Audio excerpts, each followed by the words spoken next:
Sunlight shimmered through the dust-covered curtains, enveloping the spacious living room in the soft warmth of morning.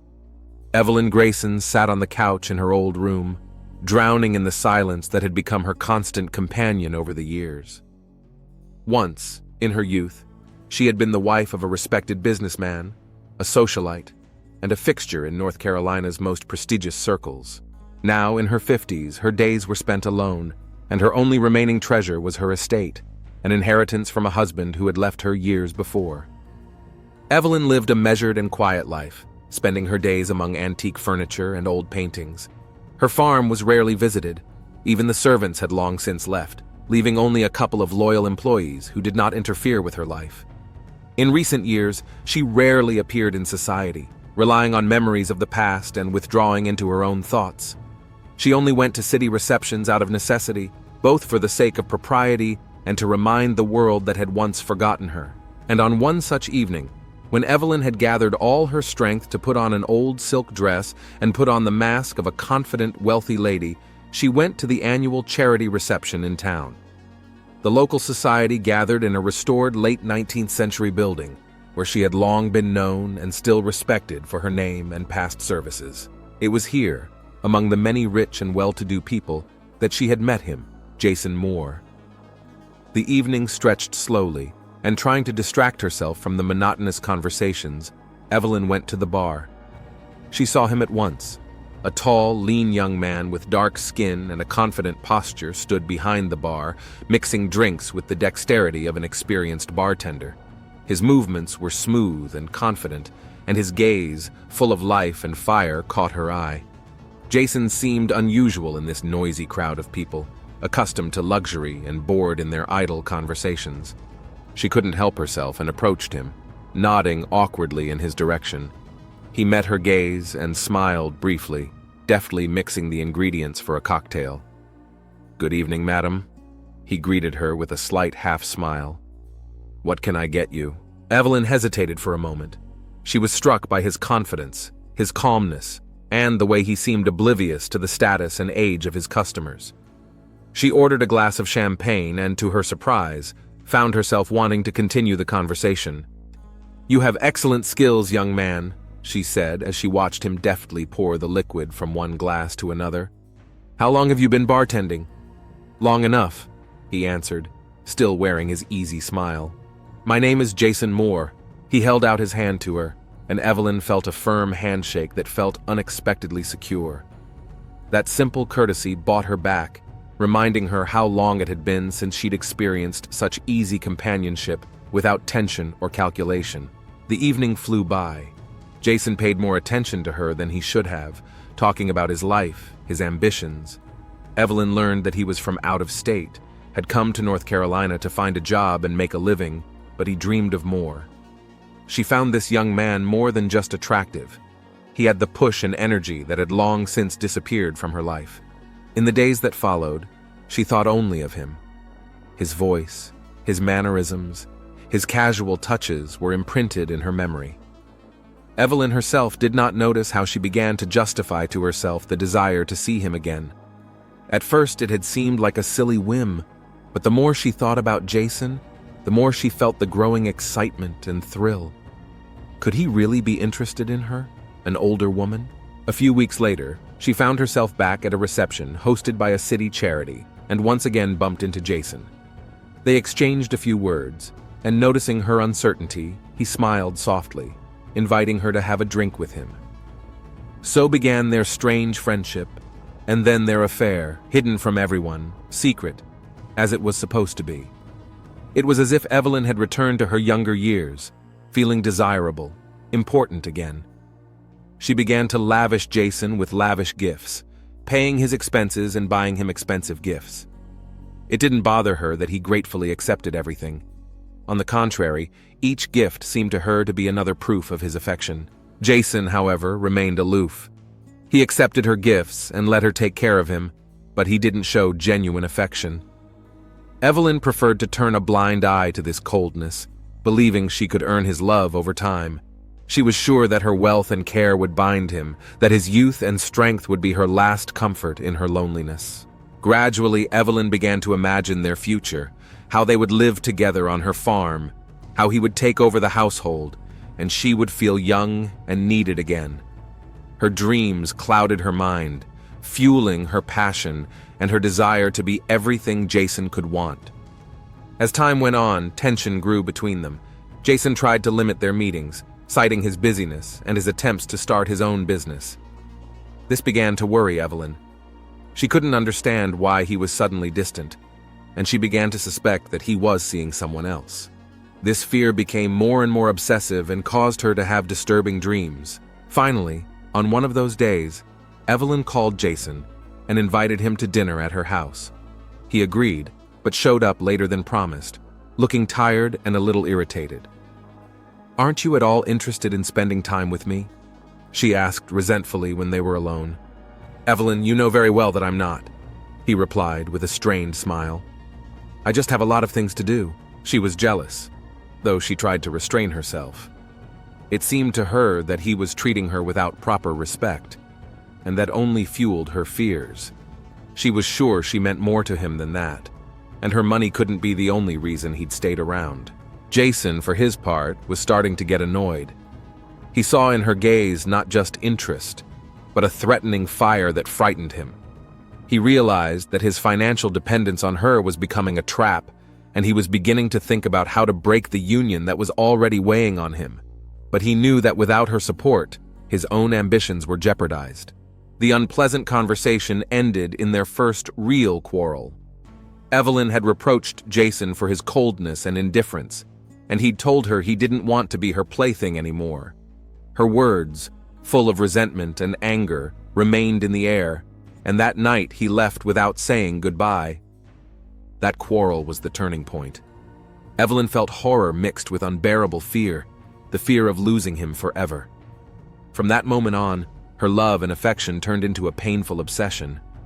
Her mind began to cloud with thoughts that Jason might leave her for someone younger and prettier.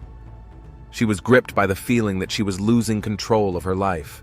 So, on this night, the loneliness became unbearable for her, and the longing to hold on to Jason became all-consuming.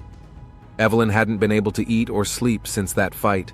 Every look, every word, every silence Jason had given her in recent weeks had been in her mind's eye. Jason in the arms of a young, beautiful woman. His laughter, his smile, all the things that were hers, she was sure of it. But after that night, something had changed. Jason answered her calls more and more indifferently, saying he was busy. He had become distant, his voice colder, his laughter rarer. Evelyn saw this estrangement, but couldn't believe that all her attention and care could be so easily dismissed. Her thoughts kept returning to the moments when Jason had been with her, to the days when he'd smiled at her, and when they'd shared their little secrets hidden from the eyes of strangers. It all seemed like a phantom to her now, something fleeting, but one that she couldn't let go of. One day, after a week of unanswered calls, Evelyn drove herself to the bar where Jason worked. She waited until most of the customers had left the establishment and approached him as soon as he was alone behind the bar. Jason flinched when he saw her, but quickly returned to his usual polite expression. "Evelyn," he said briefly, trying not to attract the attention of his coworkers. "We need to talk," she said firmly, looking at him as if it were an order rather than a suggestion. He closed his eyes for a moment, as if gathering his strength, and with a sigh pointed to one of the tables in the far corner of the room. When they were settled, Evelyn couldn't help herself and got right to the point. "You're avoiding me, Jason," she said, not taking her eyes off him. "I can feel it." "Evelyn, I have a lot of work to do," he replied, trying to keep his composure. "I can't spend all my time trying to comfort your fantasies." Those words stabbed her like a knife. Her face turned pale and her hands trembled. She looked at him as if seeing him for the first time. His cold, even aloof gaze was unfamiliar to her. "Fantasies?" she whispered with a tremor in her voice. "You think I'm just fantasizing?" "I don't want your money, Evelyn," he said sharply, losing patience. "You're trying to control me, and I'm not some—" He trailed off, but her gaze was already fixed in a cold, hurt expression. "You've changed, Jason," she said quietly, avoiding his gaze. "You promised you'd be there for me, or have you found someone else?" He exhaled, standing up abruptly, and looked away. A shadow of irritation flickered across his face. "I didn't promise anything to anyone, Evelyn, and I'm certainly not going to make excuses for you." She felt a wave of rage wash over her, clouding her mind. Evelyn jerked forward, her hands clenched so tight her knuckles turned white. "If you leave, Jason," her voice was almost a whisper, but every note rang with menacing hardness, "I won't let you live in peace. I will destroy you. You can't even imagine what I'm capable of doing to keep you close." For a moment, fear flashed in his eyes. He was silent, unable to find the words, and she thought her warning had hit the mark. Jason finally looked at her again, but there was only anger in his eyes. "You can't control me, Evelyn," he said sharply. "And if you think you're going to make me stay around by threatening me, you're very wrong." Evelyn sat in a daze for a few seconds longer, unable to believe that he had said those words. She watched him take his jacket and walk away, leaving her sitting at the table in silence. The bar was almost empty, but she thought everyone around her heard her humiliation. From that evening on, she became like on pins and needles. Her obsession intensified, as if each day without him fueled new fears in her. She counted the minutes until his calls, staring at the phone screen, barely keeping herself in check. Her mind began to paint frightening pictures of Jason spending her money on a young and beautiful girl, going out with her, laughing and enjoying life. This jealousy became all-consuming, slowly turning into paranoia taking over her mind. Jason, for his part, felt the pressure growing stronger and stronger. He realized that he was losing control of the situation, that he was no longer the one in control of this union. Every time he heard her voice on the answering machine or saw her messages, he felt a sense of fear or guilt. Despite wanting to end this relationship, he knew it could have unpredictable consequences, given how determined Evelyn was to keep him. One night, unable to take any more pressure, Jason decided to talk to Evelyn and set the record straight. They met at her house, in the silence that had long surrounded her farm. Evelyn opened the door for him with her lips pressed together, as if anticipating bad news. "We need to talk," he said once they were in the living room. Evelyn didn't say a word, just stared at him, her eyes glittering in the darkness of the room. Jason took a deep breath, realizing that this meeting was his only chance to end this. "Evelyn, I can't take it anymore. I feel like a prisoner." Her eyes narrowed and she clasped her hands together, but she remained silent. He realized at that moment that she probably wouldn't accept his decision. "You," she said quietly, shaking with restrained rage. "You're just going to walk away after everything I've done for you?" He nodded, trying not to look her in the eye. "Yes, because I have to live my life. I can't let you keep me in this addiction." Her face contorted and she suddenly jumped up, trying to grab his arm, but he took a step back. "You don't understand," she said, almost losing her composure. "I sacrificed everything for you. You can't just walk away like this." But Jason wasn't listening. He headed for the door, ignoring her shouts and threats, not looking back. The door closed behind him, leaving Evelyn in complete silence. She stood there for a few minutes without moving until the feeling of hopelessness swept over her with renewed vigor. The next day, trying to recover from the previous evening, she found him in a city cafe, sitting with a young woman, laughing and lightly touching his arm. That moment finally broke her. She stood on the sidewalk across the street, hiding behind the bushes and watching Jason spend time with someone else. The sight tormented her heart and mind, fueling resentment and rage. From that moment on, her life became a nightmare.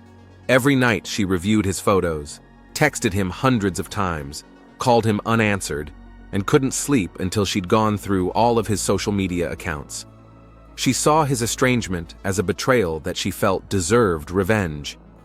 Her attempts to hold on to Jason became increasingly desperate.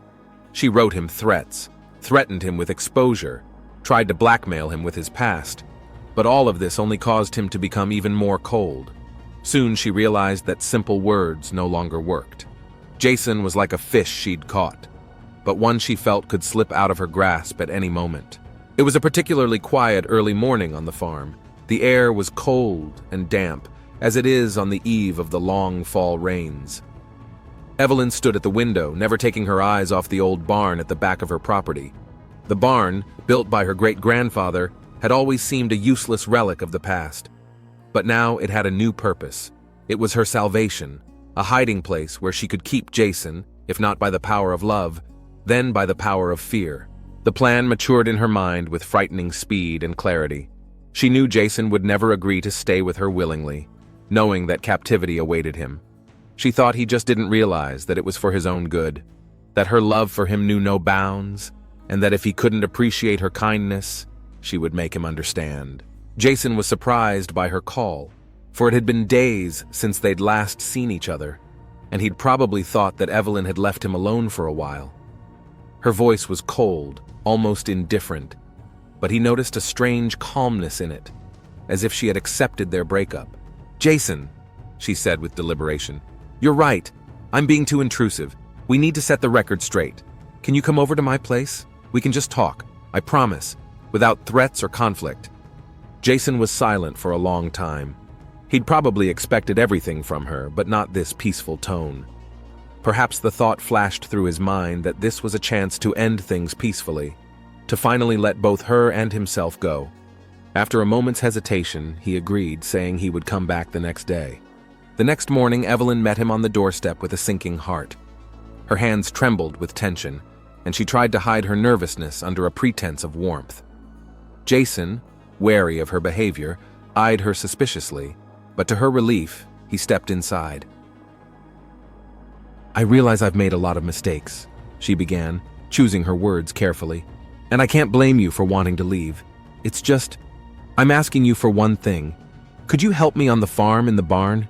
It wouldn't take long." Jason was puzzled. The offer seemed strange to him, but to avoid causing further conflict, he nodded silently. Evelyn quickly led him through the house to the back exit and headed with him toward the barn, hiding the trembling in her hands. Inside, the old building, with its sturdy wooden walls and rusted lock, looked like a forgotten corner of her past. The floors creaked under their footsteps, and Evelyn noticed Jason looking around, as if sensing something amiss. Once he was inside, clutching the metal lock in her hands, she did something she never would have dared to do before. In an instant, she was out and slammed the door shut with a turn of the key. The lock clicked, and without turning around, she hurried out of the courtyard, clutching the key like a relic, a symbol of her resolve. After a few seconds, Jason realized what had happened and began pounding on the door, demanding immediate release. His voice echoed through the cold walls of the barn, but Evelyn just stood outside, breathless, listening to his cries.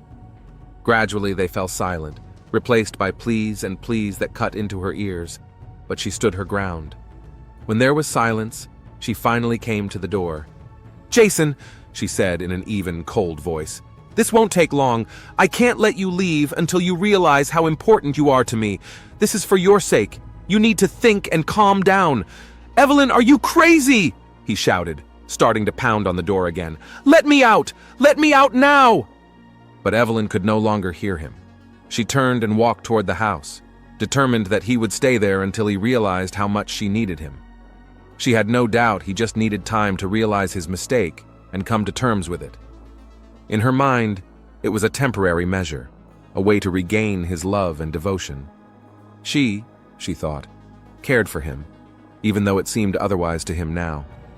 The next day, she brought him food and water as if nothing out of the ordinary had happened. Jason, weakened and frustrated, sat in a corner of the barn, but jumped up at her approach, not hiding his rage. "This is crazy! Do you realize what you're doing?" he blurted out angrily. "This is against the law! I'll call the police as soon as I get out of here!" She stared at him blankly, as if his shouting didn't concern her. "I'm doing this for us, Jason," she said calmly, setting the basket of food on the floor by the door. "You just need some time to realize how good you feel with me. I'm not your prisoner, Evelyn. Let me go. There's no way I'm coming back to you after this." Her face contorted for a moment, but she pulled herself together. Slowly, she straightened up and smiled coldly. "Think about it, Jason," she said. "I'll still get you to stay. If you're really as attached to me as you say you are, you have nowhere else to go." Leaving him in the barn, she walked away, thinking she would return later when he had calmed down. She thought his resistance was just resentment, that he would subside and realize his helplessness before her power. But the days passed, and Jason remained firm. He no longer shouted, no longer begged her to let him go, just shut up and sat there, turning away from the door every time she brought food. Her patience began to wear thin. She felt deceived. She counted on his gentleness and understanding, but she saw only indifference and stubbornness. And then, one day, she decided that if he could not understand her love and affection, she must make him feel his dependence on her. Evelyn stopped bringing food, hoping that through hunger and thirst he would finally be forced to recognize her strength. It had been 3 days since he had remained in confinement without food. She watched the faded spark in his gaze. He grew weaker, his confidence melting. On the 4th day she entered the barn again, and listening, she noticed that this time he did not jump up, did not scream. "Jason," she said, softer than usual. "Are you ready to talk?" His voice was weak but full of resentment and hatred. "Do you want me to break, Evelyn? You think I'll crawl to you on my knees?" He coughed, but then, pulling himself together, he blurted out, "Never. I'd rather die than be with you." The words pierced her like a knife. She turned pale, feeling that all her persistence and effort had been trampled. She wanted to keep him, but she realized that he despised her, that every moment spent here only made him more rebellious. Suddenly, a wave of anger swept over her. Out of control, she ran out of the barn and slammed the door. And as she approached the house, Evelyn suddenly realized that the only way to rid herself of this pain was to rid herself of him, too. She was shaking, but inside, as if in a pool, an idea was brewing, a frightening, but, she thought, inevitable idea. Without thinking, she walked back to the barn. Trembling with excitement, she took out a box of matches. She lit one, and almost without thinking, tossed it onto the dry straw. The flames flared up instantly, engulfing the building with frightening fury. Evelyn stood watching the fire devour the walls and felt a strange calmness, as if the fire were cleansing her of pain and doubt. Jason's screams came a few seconds later as he realized what was happening. His voice, weakened and desperate, was drowned out by the roar of the fire, but Evelyn didn't move, didn't come any closer. She stood as if in a trance, watching the flaming tongues devour the old building, dissolving it into the dark sky. She closed her eyes and, for a moment, felt relieved. The early morning was damp and foggy. Not far from the charred remains of the barn, a small group of people, Evelyn's neighbors, had gathered, silently watching the scene that was about to unfold. There was a persistent smell of burning in the air, mixed with the damp odor of stale leaves. In the distance came the roar of an engine, and an ambulance drove into the farm, followed almost immediately by 2 police cars. People backed away involuntarily, trying not to draw attention to themselves, but no one left. When the body, covered with a gray medical blanket, was taken out of the barn, some of the spectators had a grimace on their faces. Some looked away, as if what they had seen in person was stronger than any guess. One of the paramedics froze for a moment, noticing a burned hand sticking out from under the cloth, and reflexively covered it with the edge of the blanket. Luke Jenkins, watching from a distance, squinted slightly. Something about this scene was wrong. He could feel it in every fiber of his being, though he couldn't quite put his finger on what it was. Jenkins's partner, a young but diligent detective named Dan, looked back at him, lowering his voice. "Preliminary reports say the fire lasted several hours. The guy didn't stand a chance." Jenkins nodded, mulling over what he'd heard. He was familiar with the place. The old barn, shabby but sturdy, had been empty for years. On the surface, the fire seemed accidental, but his intuition told him that was only a superficial impression. He had already sent out a request to examine the body and analyze possible traces at the fire scene, but decided to inspect the barn himself before anyone could disturb the evidence. As he got closer, he immediately noticed the lock. Although it looked old and rusty at first glance, there was crumbling rust on the ground beneath it, as if the lock had been opened and locked recently. There were no signs of forced entry, indicating that the barn doors had been locked from the outside. "It's not just a coincidence," Jenkins muttered to himself, noting it for his report. As he continued his examination of the charred remains, he noticed pieces of what looked like charred but not completely burned metal bowls and containers of hard plastic, slightly melted around the edges. Their presence in the barn looked strange and out of place. Why would someone leave bowls there? This fact immediately alerted Jenkins. He suspected that someone had been bringing food there regularly, and it opened up a disturbing prospect. Had the barn long since been boarded up by homeless people? And was this really an accidental fire? When he turned to Evelyn with his first questions, her face was frozen in its usual detached mask, but her eyes weren't looking directly at him. The moment Jenkins asked the question about who might have locked the barn, she flinched faintly. I have no idea," she answered in a strained voice, struggling to choose her words. "I haven't been in the barn in a while. Jason and I have had disagreements, but that doesn't mean anything." Disagreements? Jenkins, on the other hand, seemed genuinely interested. "Did you talk to him before the fire?" Evelyn faltered, her hand moving to her throat, and Jenkins caught her trembling. It was as if she were trying to pull herself together, to regain her usual confidence. But Jenkins knew that any doubt or nervousness in such situations was not unheard of.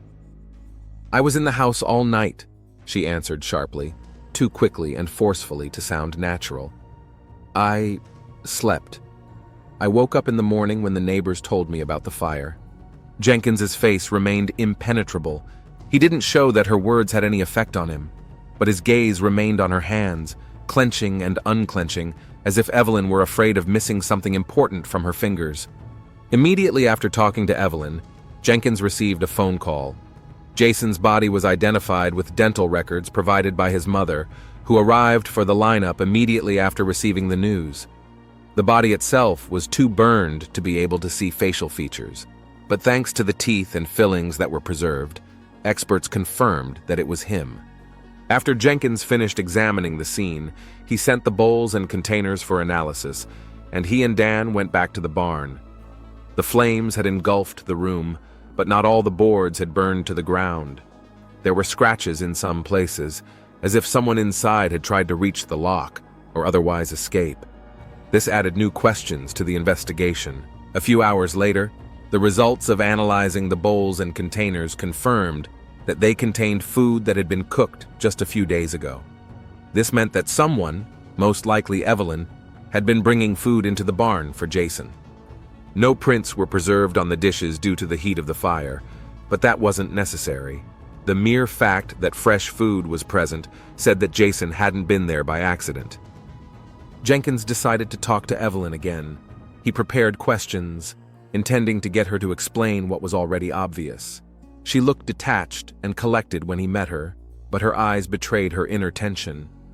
Jenkins realized that he only needed to give her a little nudge before the mask of calm would finally slip. "Mrs. Grayson, we found evidence that food was brought into the barn on a regular basis," he began, keeping his gaze on her face. "There are also prints on the lock, indicating that it has not been forced open. Do you know who might have left all this for Mr. Moore?" Evelyn recoiled as if struck by a blow. Despair flashed in her eyes for a second, but she quickly pulled herself together. "I didn't..." She hesitated, but then continued resolutely. "I did bring him food, but only because he wanted me to. He needed time to think. We'd had a fight, and I wanted to give him space." "Space, Mrs. Grayson?"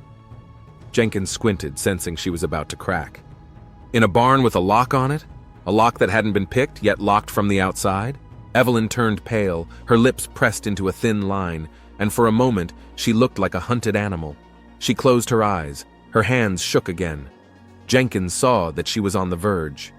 "It was for his own good," she whispered as if to herself, her voice barely audible to him.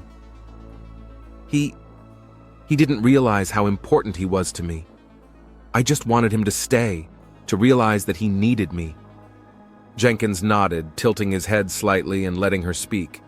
He knew he had to let her talk, and she continued as if in a trance.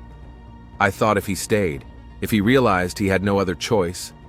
Her voice shook, and she finally looked at the detective, her face twisted with pain and despair. "He never understood. I just wanted him to be with me, and he tried to leave every time." Her voice grew louder, the despair displacing the restraint she had maintained for so long. She looked around as if she no longer realized where she was. Then her eyes rested on Jenkins, but now there was an emptiness in them. Not fear or anger, but the same emptiness that comes with the full realization of one's own catastrophe. "Do you realize, Mrs. Grayson, that by locking him up, you have condemned him to death?" Jenkins spoke slowly, not taking his eyes off her. Evelyn covered her face with her hands, and her shoulders trembled. For a moment he saw before him not the imperious mistress of the manor, but a broken woman consumed by the pain of her deed. She could no longer hide the truth. Jenkins knew that her obsession, her unhealthy sense of ownership of Jason, had ultimately led to this tragic outcome. When her hands dropped, Evelyn's face was pale and lifeless. She had given up. The trial of Evelyn Grayson had captured the attention of the entire town. The small room where the trial was held was packed with people, from neighbors to reporters, who were eager to cover every twist and turn of the case. In the dock, Evelyn sat straight, with her face as still as a mask. She seemed detached, her eyes staring into the distance, as if outside the room. Into the void, her hair was smoothly combed. Her dark gray suit emphasized the pallor of her skin. She was ready to accept any outcome, as if already resigned to her own verdict. The trial began with a statement from the prosecution. The prosecutor made serious accusations, describing how Evelyn had deliberately locked Jason Moore in the barn, depriving him of his freedom and condemning him to a painful death. He recalled that her actions were not motivated by love, but by obsession and a cruel desire to control another person's life. The prosecutor read out the evidence one by one: metal bowls of food scraps, neighbors' testimonies, a lock with no signs of forced entry, and finally, Evelyn's rough notes in which she poured out her fears and threats against Jason. These notes made a deep impression on the court. Each word, written with a trembling hand, seemed to expose her clouded mind and her willingness to do anything to keep her lover by her side. When the prosecutor finished his statement, there was a tense silence in the room. All eyes were on Evelyn, but she sat motionless, not even looking up. Jenkins, watching the proceedings from the gallery, could see that she was resigned, perhaps not so much to the realization of her guilt as to the fact that her world, which she had tried in vain to hold together, had finally disintegrated. A young lawyer was hired to defend Evelyn, who took the case more out of professional curiosity than out of a conviction of her innocence. He argued that Evelyn's actions were dictated by her emotional state, which was out of control. He asked the court to show leniency to an elderly woman who was held hostage to her feelings and loneliness. When it was Evelyn's turn to speak, her voice sounded muffled and tired. "I didn't mean to hurt him," she said, looking away from the audience. "Jason was like air to me. I wanted to hold on to him, not knowing I'd hurt him. I didn't think it would go this far, I just didn't want to be alone, Her voice trailed off and the judge asked her to sit down. There was silence in the room again. After the arguments were over, the judge put on his glasses and began to read out the sentence. His voice sounded firm and steady. "The court takes into account your age and psychological state, Mrs. Grayson, but your actions caused the death of a human being. You used your position to manipulate another human being and allowed your obsession to turn into a cruel act. Your punishment should reflect the severity of the crime you committed." Evelyn didn't seem to hear his words. Her gaze remained fixed. But when the judge announced the sentence, 15 years in prison, with the possibility of parole after 7 years, she nodded weakly, as if the sentence were something expected, inevitable. The session ended, and she was led out under arms, though she walked calmly, without resistance. The townspeople who followed her into the street were talking in hushed tones, but Evelyn did not notice them, as if she were enclosed in her own world, her face reflecting only fatigue. Several months passed. Evelyn's farm was deserted, an abandoned place with dark rumors surrounding it. People were afraid to go near the old barn where Jason had burned. The only visitors were birds and the wind walking between the empty fields. Evelyn's house remained with its windows and doors closed, as if it had fallen into a long sleep itself. Jenkins returned to his normal life, but every now and then he remembered the case, not as a tragedy, but rather as a warning of how far loneliness and obsession could take a man. An obsession that found no outlet, a trap for someone who loved unrequitedly.